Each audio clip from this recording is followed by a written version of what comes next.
अस्सलाम वालेकुम वरहमतुल्लाहि वबरकातुहू।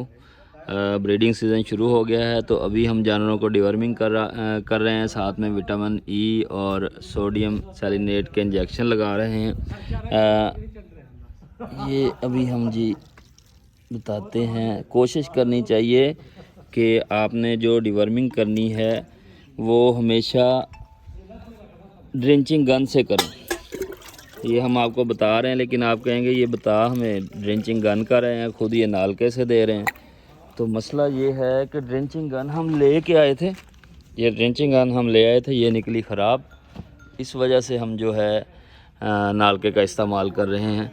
और कभी भी डिवर्मिंग करते वक्त हमेशा ख्याल रखना चाहिए कि जानवर की ज़ुबान नहीं पकड़नी चाहिए। जानवरों का ब्रीडिंग फार्म है, इंशाल्लाह बहुत जल्द डिटेल से एक वीडियो ब्रीडिंग के ऊपर बनाएंगे कि हमें ब्रीडिंग के लिए कैसी गाय चाहिए, ब्राह्मण से अच्छे बच्चे कैसे ले सकते हैं।